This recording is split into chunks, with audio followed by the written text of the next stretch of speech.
Hello students. आज हम HTET CDP series के लिए हमारा सेकंड क्वेश्चन पेपर स्टार्ट करेंगे। इससे पहले हम एक क्वेश्चन पेपर कवर कर चुके हैं। होप आपने वो वीडियोस देखी होंगी क्योंकि इनके क्वेश्चंस रिपीट हैं। तो हम वो concepts in short he deal करेंगे आगे भी। तो जो आपका फर्स्ट क्वेश्चन है वो है, Which of the following has given a moral development theory? ये question as it is repeat है, मतलब ये आपके पिछले क्वेश्चन पेपर में भी था कि कौन सा इनमें से जिसने मोरल डेवलपमेंट थ्योरी दी है। तो जो फर्स्ट नाम आता है ना हम मोरल डेवलपमेंट थ्योरी का सुन के, वो हमारे मन में आपको पता है कि कोलबर्ग का आता है कि मोरल डेवलपमेंट थ्योरी तो उन्होंने दी है, पर ऑप्शंस में वो नहीं है।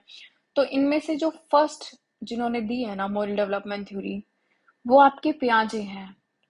ये हम पिछली वीडियो में डिस्कस कर चुके हैं कि पियाजे की थ्योरी ऑफ कॉग्निटिव डेवलपमेंट के साथ कि बच्चे की माइंड की डेवलपमेंट कैसी होती है, उसके साथ साथ पियाजे ने थ्योरी ऑफ मोरल डेवलपमेंट भी दी है।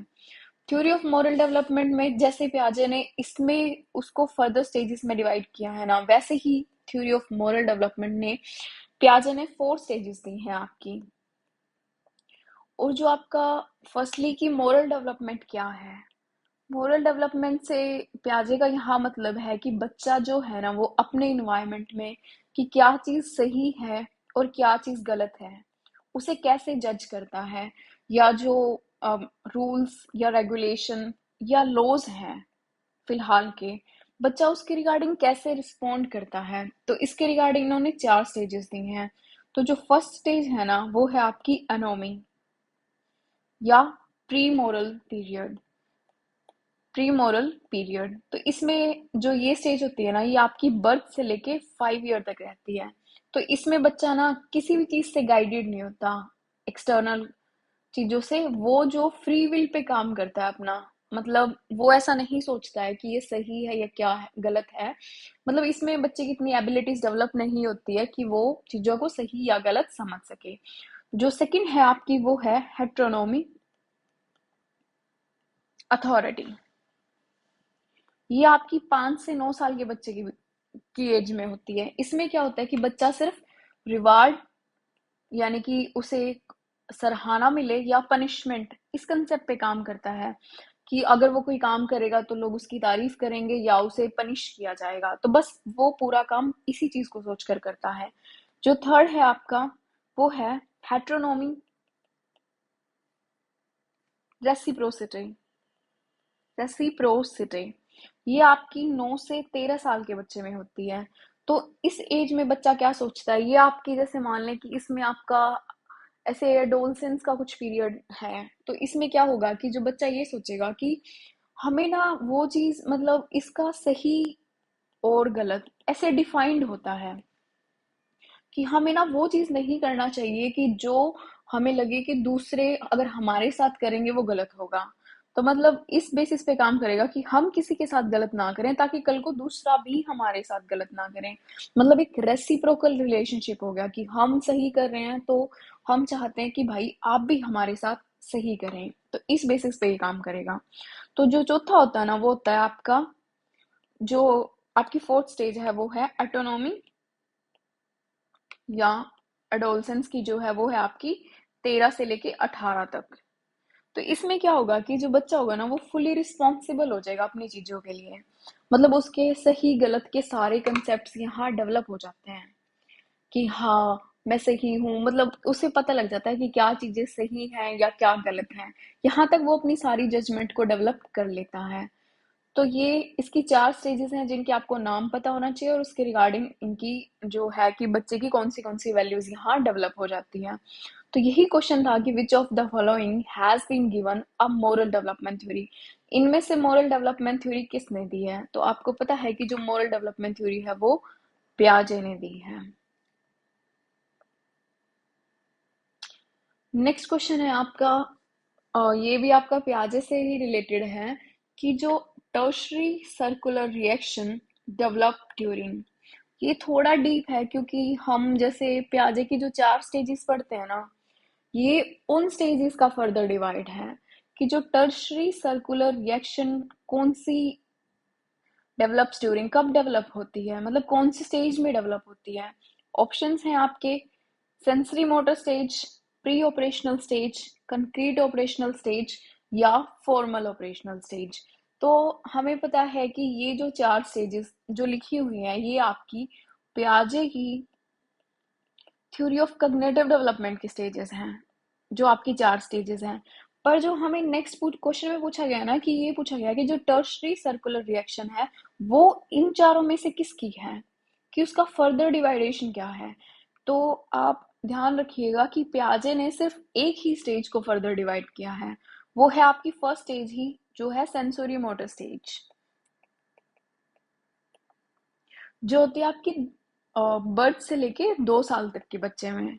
तो इसमें जो पियाजे ने है ना वो आगे 6 पार्ट्स में डिवाइड किया है, मतलब इसके आगे 6 सब पार्ट्स हैं इस पार्ट्स के।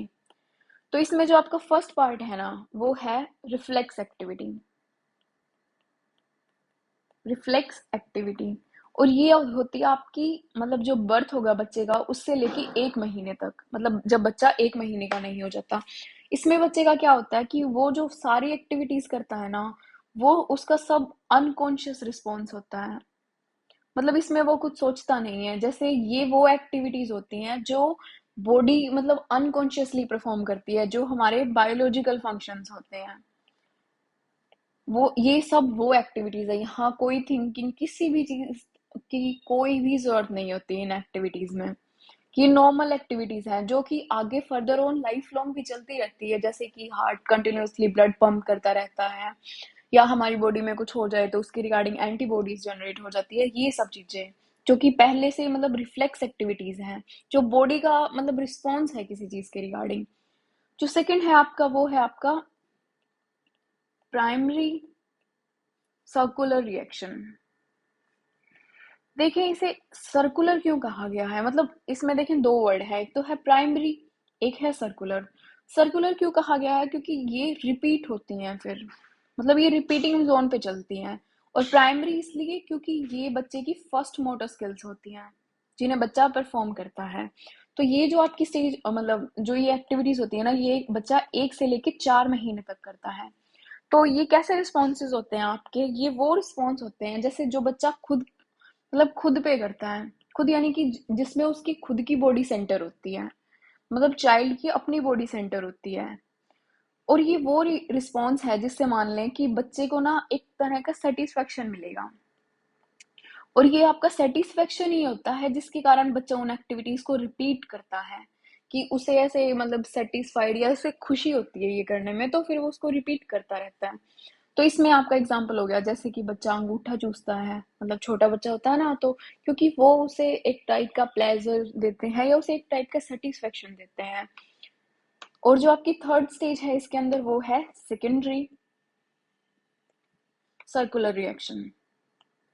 मतलब ये आपकी प्राइमरी थी क्योंकि ये फर्स्टली होती है, सेकेंडरी आपके इसके बाद होगी। और ये होगा आपका 4 से लेके 8 महीने तक का बच्चा। तो जो सेकेंडरी सर्कुलर रिएक्शन में बच्चा क्या करता है कि यहाँ पे ना ये खुद को सेंटर रखने की बजाय जो एक्सटर्नल चीजें होती हैं मतलब एक्सटर्नल ऑब्जेक्ट होते हैं उन पे फोकस करना शुरू कर देता है। तो अब जो सेटिस्फेक्शन बच्चा अपनी बॉडी में ढूंढ रहा था ना वो इन ऑब्जेक्ट्स में ढूंढता है। और जो जो ऑब्जेक्ट उसे सेटिस्फाई करते हैं ना ये इन चीजों को रिपीट करता रहता है।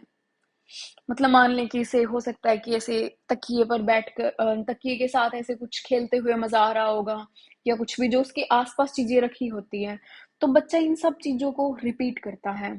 इसीलिए इनको सर्कुलर कहा जाता है क्योंकि ये रिपीट होती रहती है। नेक्स्ट फोर्थ है आपकी coordination of secondary circular reaction. मतलब कोऑर्डिनेशन का मतलब होता है कि ऐसे कई चीजों को एक साथ आप परफॉर्म करें ताकि उससे आपको सेटिस्फाइंग रिजल्ट मिल सके। ये होता है आपका 8 से लेके 12 महीने तक। मतलब इसमें बच्चा अपनी जो सेकेंडरी मोटर एक्टिविटीज थी ना उनको ना ऐसे एक साथ परफॉर्म करने की कोशिश करेगा ताकि वो सेटिस्फाई रिजल्ट ले सके। एक से ज्यादा चीजों को एक साथ करने की कोशिश करता है। और जो फिफ्थ है आपका, जो कि आपका क्वेश्चन ही है, वो है आपकी टर्शरी सर्कुलर रिस्पॉन्स। और ये आपका मतलब 1 से 1.5 साल का बच्चा परफॉर्म करता है इस चीज को। और इसमें क्या करता है कि चाइल्ड ना मतलब इंट्रिंसिकली यानी कि खुद ही मोटिवेटेड रहता है ऐसे नई नई चीजें सीखने के लिए कि हाँ मैं नई चीज सीखूंगा। मतलब उसे ऐसे जो उसके आसपास का इन्वायरमेंट होता है ना, उसमें जैसे कोई चीज होती है तो मतलब उसे ऐसे लगता है कि मैं एक्सप्लोर करूं, मैं चीजें सीखूं। तो यहाँ पे चाइल्ड अपनी मोटिवेशन पे काम करके चीजें सीखने की कोशिश करता है। तो इसमें ना जैसे चाइल्ड का इंटरेस्ट कि किस चीज में है, या वो किस चीज का विलिंगनेस, वो किस चीज की इच्छा रखता है, ये सब चीजें इंपॉर्टेंट है। और इसका एग्जाम्पल हो गया, जैसे मान लें कि चाइल्ड के पास कोई टॉय है, बच्चे के पास ऐसे कोई डक है या कुछ ऐसा है, या कोई भी टॉय है जैसे कोई टेडी वगैरह है। तो बच्चा पहले तो जैसे उसके कान मरोड़ेगा, उसकी ऐसे टांगे या हाथ खींचने की कोशिश करेगा, फिर उसको ऐसे मान लें जमीन पे पटक देगा, या फिर उसके ऊपर ऐसे पैर से उसको रौंदने की कोशिश करेगा। तो ये सब क्यों करता है बच्चा? ताकि वो उसका रिस्पॉन्स देख सके कि वो कौन सी सिचुएशन में कैसे एक्ट करेगा। तो इस ये चीज आपकी टर्शरी सर्कुलर रिएक्शन होती है, कि जिसमें बच्चा ऐसे मतलब अंदर के मोटिवेशन से ऐसे चीजों को एक्सप्लोर करने की और सीखने की कोशिश करेगा।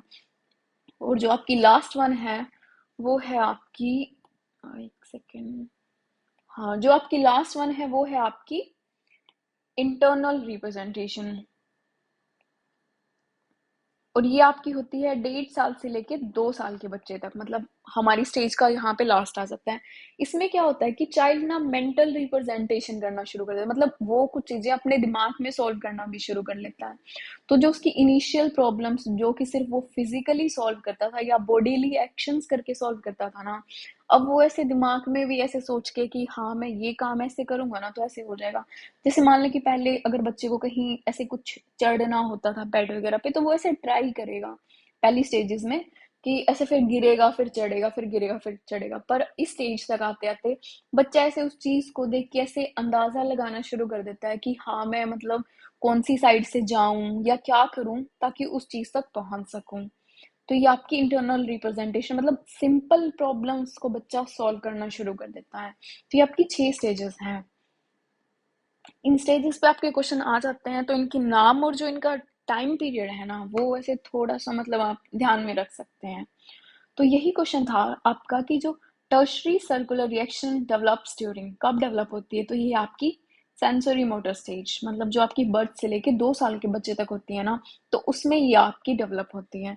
6 स्टेजेस के नाम याद रखिएगा, ऐसे मतलब नॉर्मल है, प्राइमरी सर्कुलेशन है, सेकेंडरी सर्कुलर रिएक्शंस हैं, मतलब ऐसे प्राइमरी सेकेंडरी टर्शरी की पहली दूसरी तीसरी, यही इजी चीज है। नेक्स्ट क्वेश्चन है आपका, विच of the following statement is not correct? हमेशा या देख लीजिएगा कि ऑप्शन में मतलब क्वेश्चन में करेक्ट सही है या नहीं सही है। ज्यादातर गलतियां होती है यहाँ पे। नॉट करेक्ट कि कौन सी चीज सही नहीं है। With reference to development, development यानी कि बच्चे का जो विकास है उसके कंटेक्स्ट में या उसके रिगार्डिंग इनमें से कौन सी स्टेटमेंट सही नहीं है। मतलब आपको 3 चूज करनी है, जो सही है और एक जो सही नहीं है। फर्स्ट है कि it is a continuous process, कि ये कंटिन्यूसली चलता रहता है आपका। इट इज यूनि डायमेंशन, कि ये सिर्फ एक ही डायमेंशन में होता है। या it is cumulative, cumulative in nature. Cumulative का मतलब होता है कि कलेक्शन ऑफ थिंग्स। कम्युलेटिव यानी कि चीजों का ऐसे समूह है, या मतलब पिछली चीजों का collection of things. There is individual differences in development, की डेवलपमेंट इन बच्चों के हिसाब से वेरी करेगी, मतलब इंडिविजुअली डिफरेंट होगी डेवलपमेंट अलग अलग बच्चों की। तो अभी तक हमने एक बार भी, जैसे जो हमारा सब्जेक्ट है सीडीपी मतलब चाइल्ड डेवलपमेंट एंड पेडागोजी, उसमें ग्रोथ एंड डेवलपमेंट का लास्ट कोई भी क्वेश्चन नहीं आया था लास्ट पेपर के अंदर। तो हम इन शॉर्ट इस चीज को देख लेते हैं एक बार। तो जो फर्स्ट आपकी है ना, कि हमें पता है कि हम सब में चेंजेस होते हैं, हम सब में चेंजेस होते हैं। और ये चेंजेस किस चीज का कारण होते हैं? कि जो मतलब इंटरप्ले यानी कि जो इंटरेक्शन होता है बायोलॉजी में और इन्वायरमेंट में, मतलब जो बायोलॉजिकल प्रोसेस और जो एक्सपीरियंस इन्वायरमेंट प्रोवाइड करता है ना, उसके कारण जो एक टाइप का हम लोगों में चेंज होता है।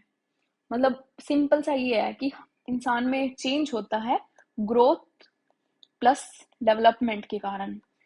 ग्रोथ होगी हमारी बायोलॉजिकल प्रोसेसेस, डेवलपमेंट में हमारा इन्वायरमेंट सपोर्ट कर रहा है। तो जो बायोलॉजिकल प्रोसेसेस और जो इन्वायरमेंट का जो एक्सपीरियंस है उसके कारण हमारे अंदर जो चेंज आ रहा है ना, मतलब हमारे अंदर चेंज आता है। कुछ चेंज आपके ऐसे होते हैं जिन्हें आप इजीली ऑब्जर्व कर सकते हैं, जैसे कि आपकी हाइट बढ़ गई, तो ऐसे मतलब वो ऑब्जर्वेबल है कि ऐसे किसी ने बच्चे को छोटा सा देखा होगा फिर वो एकदम लंबा हो जाता है, तो हम देख सकते हैं। पर जो उसकी मेंटल एबिलिटीज हैं कि वो बच्चा किस लेवल का टास्क परफॉर्म कर सकता है, ये इतना मतलब एकदम देखते ही हम किसी को नहीं बता सकते हैं कि इसका मेंटल लेवल या कितना वो होगा। और जो इस चीज से डील करती है ना, वो आपकी डील करती है डेवलपमेंट साइकोलॉजी। डेवलपमेंट साइकोलॉजी ये क्या है कि ये स्टडी करता है कि हाउ एंड व्हाई, मतलब कैसे और क्यों ह्यूमन बीइंग चेंज, मतलब ह्यूमन जो आपके वो चेंज हो जाते हैं, बदल जाते हैं ओवर कोर्स ऑफ टाइम, मतलब जैसे टाइम जाता है या जो उनकी लाइफ होती है उसके उसमें उन बच्चों में या जो भी इंसान है उनमें चेंज आ जाता है। तो ये आपका ब्रीफ सा बैकग्राउंड है इस चीज के रिगार्डिंग। तो फिर जो हमारा क्वेश्चन है वो डेवलपमेंट के रिगार्डिंग है कि डेवलपमेंट क्या है। डेवलपमेंट मतलब नॉर्मल भाषा में कि विकास बॉडी का, या मतलब वो क्या चीज है। तो डेवलपमेंट क्या होती है कि जैसे डेवलपमेंट ना एक सीरीज होती है एक्शंस की या चेंजेस की, और ये कोहेरेंट यानी कि लॉजिकल वे में होगा, पैटर्न होगा आपका ये, मतलब ये सीरीज ऑफ चेंजेस हैं जो कि एक ऑर्डरली कोहेरेंट पैटर्न होता है जो कि चेंज को ना ऐसे डायरेक्ट करता है कि चेंज हो रहा है एक डायरेक्शन के अंदर, और जो जारी है प्रोसेस मतलब leading from backward to forward. मतलब ये इसकी थोड़ी सी टेक्निकल डेफिनेशन है।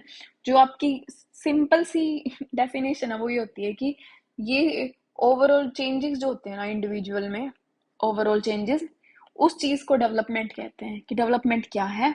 और दूसरा जो इसका मेन चीज होती है ना कि ये कंटिन्यूअस होती है, मतलब ये पूरी लाइफ लॉन्ग चलती रहती है। इसके अपोजिट में जैसे हमारे पास ग्रोथ, ग्रोथ क्या है हमारी बॉडी की, जैसे जो हमारी बॉडी में फिजियोलॉजिकल चेंज होते हैं उसे हम ग्रोथ कहते हैं कि हम बायोलॉजिकली ग्रो कर रहे हैं। और ये हमारी कंटिन्यूस मतलब लाइफ लॉन्ग प्रोसेस नहीं चलती है, और हमारी डेवलपमेंट जो है ना वो हमारी लाइफ लॉन्ग प्रोसेस चलती है। तो ये क्या है, डेवलपमेंट क्या है, मतलब वो थोड़ा सा टेक्निकल था। जो डेवलपमेंट है आपकी, बस जो सिंपल है ना वो है आपकी ग्रोथ एंड कैपेबिलिटीज में जो आपका चेंज आ रहा है कि आपकी बॉडी ग्रो कर रही है और आप कितनी स्किल्स परफॉर्म कर पा रहे हैं और कितनी नहीं, ये सब चीजें। और जो डेवलपमेंट होती है ना वो आपकी साइको मोटर एबिलिटी होती है और ये आपकी फिजियो मोटर एबिलिटी होती है, मतलब आपकी बॉडी में चेंजेस आते हैं। डेवलपमेंट से आपके माइंड वगैरह में चेंज आता है, तो जिससे आपकी इमोशनल मेंटल सोशल स्किल्स ये सब बढ़ती है, तो वो आपकी डेवलपमेंट है। डेवलपमेंट की आपकी करेक्टरिस्टिक्स मतलब जो उसके फीचर्स हैं डेवलपमेंट के, फर्स्ट तो वही था कि ये कंटिन्यूस और आपका लाइफ लॉन्ग प्रोसेस है जो कि चलता रहता है, ठीक है। और सेकंड जो इम्पोर्टेंट है ना कि जो डिफरेंट फीचर्स या डिफरेंट एस्पेक्ट्स होते हैं ना डेवलपमेंट के, वो आपके इंटर रिलेटेड मतलब एक दूसरे से जुड़े होते हैं और इंटरडिपेंडेंट होते हैं। मतलब एक चीज ना दूसरी चीज पर डिपेंड करती है कि अगर आपने किसी एक फील्ड में कोई स्किल सीखी है ना, तो मतलब वो हो सकता है आपकी दूसरी फील्ड में भी काम आए या दूसरी में आपको हेल्प करे ग्रो करने में। और ये इंटरडिपेंडेंट होती है कि अगर आपकी जैसे मान ले कोई मेंटल एक्टिविटीज, आप मेंटली स्ट्रांग है, तो ये इस चीज पे भी इफेक्ट करेगा कि आपकी इमोशनल स्टेबिलिटी को भी वो स्ट्रांग रहे, वो बनी रहे, ये सब चीजें। और जो नेक्स्ट है जो कि नॉर्मल है कि ये जर्नल टू स्पेसिफिक, कि कोई चीज पहले हम जर्नली देखते हैं फिर उसके बाद हम उसकी ऐसे स्पेसिफिक ऐसे ऐसे छोटी छोटी क्वालिटीज देखना शुरू कर देते हैं कि इसमें ये चीजें भी हैं। और ये एक टाइप का आपकी बॉडी में क्वालिटेटिव चेंज होता है। और यही ग्रोथ जो होता है ना वो आपका क्वांटिटेटिव चेंज होता है। तो ये बेसिक था, पर जो अब आपका क्वेश्चन डील कर लेते हैं कि आपका क्वेश्चन क्या कहता है। फर्स्ट ये है कि it is a continuous process. हमने यही देखा कि डेवलपमेंट जो है ना वो कंटिन्यूअस प्रोसेस होता है, और ग्रोथ आपका एक पीरियड के बाद आपकी जैसे बॉडी की ग्रोथ वो बंद हो जाती है। और नेक्स्ट है आपका it is cumulative in nature. Cumulative मतलब कलेक्शन, जो आपने पिछली चीजें परफॉर्म करी हैं या पिछली स्किल्स जो है ना वो आपको आगे ग्रो करने में हेल्प करती हैं। तो हाँ, डेवलपमेंट आपकी इस हिसाब से हेल्प करती है कि अगर आपकी पीछे की स्किल्स या आपकी एक्टिविटी या आपकी फाइन मोटर एक्टिविटी ऐसी डेवलप हुई हुई है ना, तो आपको आगे चीजें सीखने में बहुत ज्यादा मदद मिलती है उस चीज से। तो हाँ, ये एक मतलब ऐसा होता है कि आपने जो पिछली चीजें सीखी है या पिछले जो काम किए हैं वो आपको आगे जाके हेल्प करते हैं उस चीज में। There is individual differences in development. ये तो है ही है कि बायोलॉजिकली हम सब लोग अलग हैं, हम उसमें हमें बायोलॉजिकली भी अलग है। और जो ग्रोथ एंड डेवलपमेंट मतलब इसमें इन्वायरमेंट प्लस बायोलॉजी आपके दोनों कंट्रीब्यूट करती है। तो हमें पता है कि हम सबका इन्वायरमेंट भी अलग अलग है। तो ये सब चीजें मिलके जो हमारा डेवलपमेंट और ग्रोथ का पैटर्न है ना, वो हर किसी आदमी का यूनिक कर देती है। कि जरूरी नहीं है कि कोई अगर दो बच्चे अगर सेम इन्वायरमेंट में भी है ना, तो भी उनका डेवलपमेंट प्रोसेस अलग अलग होगा, क्योंकि उनके बायोलॉजिकल फैक्टर्स अलग हो सकते हैं। अगर उनकी बायोलॉजिकल लाइक उनके जीन्स वगैरह सेम पेरेंट के हैं या कुछ भी, तो हो सकता है जैसे कल को जाके वो कैसे दोस्त बनाते हैं या कैसे इन्वायरमेंट में रहते हैं, तो इन सब चीजों से भी तो मतलब इंडिविजुअली डिफरेंस होता है डेवलपमेंट में। मतलब एक घर के दो बच्चे भी सेम नहीं हो सकते हैं इसी कंसेप्ट पे। तो जो आपका ऑप्शन बच जाता है ना, वो ये है कि इट इज यूनिडायमेंशनल, कि ये सिर्फ एक ही डायमेंशन में होगा। यूनिडायमेंशनल का मतलब हो गया कि ये एक ही डायरेक्शन में होगा। यूनि का मतलब एक होता है, यानी कि मान लें कि आप मेंटली ग्रो कर रहे हैं ना, तो बस फिर आप मेंटली ही ग्रो करते हैं। पर ऐसा नहीं होता है। आपकी किसी भी एक फील्ड की डेवलपमेंट ना, जैसे आप मेंटली कर रहे हैं, तो वो आपको बाकी फील्ड्स में भी इफेक्ट करती है। तो वो आपको सोशली या आपकी जो इमोशनल डेवलपमेंट है उसमें भी करेगी। तो मतलब डेवलपमेंट कभी एक डायमेंशन में नहीं होती, ये आपकी मल्टी डायमेंशनल होती है। मतलब इसका अपोजिट होती है। ये डेवलपमेंट का फीचर है कि ये मल्टी डायमेंशनल होती है। तो ये आपका यही करेक्ट आंसर है। मतलब उन्होंने नॉट करेक्ट पूछा था ना, कि which of the following statement is not correct. जो नॉट करेक्ट है वो आपकी है कि डेवलपमेंट जो है वो आपकी यूनिडायमेंशनल है, जो कि नहीं होती। डेवलपमेंट आपकी मल्टी डायमेंशनल होती है। ग्रोथ एंड डेवलपमेंट को हम क्लासेस में डील करेंगे, मतलब जब आपका बेसिक कोर्स स्टार्ट होगा उसके साथ साथ। नेक्स्ट क्वेश्चन है आपका, reversibility ability develop in the stage.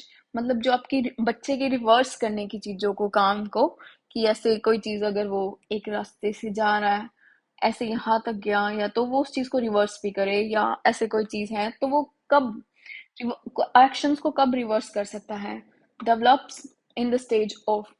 तो ये हम प्याजे की चारों स्टेजेस से पीछे भी बहुत बार डील कर चुके हैं कि प्याजे की चार स्टेजेस हैं ये, सेंसरी मोटर डेवलपमेंट, या आपकी प्री ऑपरेशनल, कंक्रीट ऑपरेशनल, या फॉर्मल ऑपरेशनल। तो इसमें जो आपका है ना कि रिवर्सिबिलिटी आपकी जो है, ये किस स्टेज का फीचर है। तो ये क्वेश्चन हमने पीछे कवर किया है कि ये आपकी कंक्रीट ऑपरेशनल स्टेज है, जो आपकी 7 से 11 साल के बच्चे के बीच में होती है, कंक्रीट ऑपरेशनल स्टेज। और इसमें मतलब ये इसका स्टेज का फीचर क्यों है, क्योंकि इस स्टेज में ना बच्चे में लॉजिकल थिंकिंग डेवलप हो जाती है, कि बच्चा लॉजिकली सोचना शुरू कर देता है, उसके दिमाग की रीजनिंग डेवलप हो जाती है। और फिर रीजनिंग डेवलप होने के कारण जो उसके मतलब ऑपरेशनल थिंकिंग होती है ना, जो उसकी मतलब वो जिससे वो मेंटल एक्शंस को परफॉर्म कर सकता है। जो रिवर्सिबल मेंटल मतलब एक्शंस होते हैं ना, वो उनको परफॉर्म कर सकता है। और इस स्टेज की जो बाकी फीचर्स है ना, मतलब जैसे रिवर्सिबिलिटी आया, वैसे अगर आपका क्वेश्चन आइंदा, जैसे यहाँ पे रिवर्सिबिलिटी की जगह अगर आपको ये दे दिया जाए कि जैसे मान लें कि उसकी कंजर्वेशन या उसकी क्लासिफिकेशन या सीरिएशन की स्किल कब डेवलप हो जाती है, तो वो भी आपकी कंक्रीट ऑपरेशन में डेवलप हो जाएगी। आपकी कंजर्वेशन स्किल्स बच्चे की डेवलप हो जाएगी, ठीक है। या वो चीजों को एक सीरीज में लगा सकेगा, तो आपकी सीरिएशन। तो जो इसका बस जो यहाँ पे डेवलप नहीं हो पाती है ना, वो होती है आपकी जो एब्स्ट्रैक्ट आइडियाज की स्किल होती है। मतलब ऐसे चीजों को, ऐसे let X is equal to this, ऐसी ऐसी चीजें जाके कि ऐसा हाइपोथेटिकल कंसेप्ट जो आपके डेवलप होने शुरू होते हैं, तो ये होते हैं आपके फॉर्मल ऑपरेशनल में। मतलब ये काफी डायरेक्ट क्वेश्चन था कि रिवर्सिबिलिटी एबिलिटी किस स्टेज में आपकी डेवलप होती है। तो आंसर है आपका कंक्रीट ऑपरेशनल स्टेज। प्याजे के पीछे हम काफी उसका डिस्कस कर चुके हैं, तो प्लीज पिछली वीडियोस को रेफर करें प्याजे के लिए।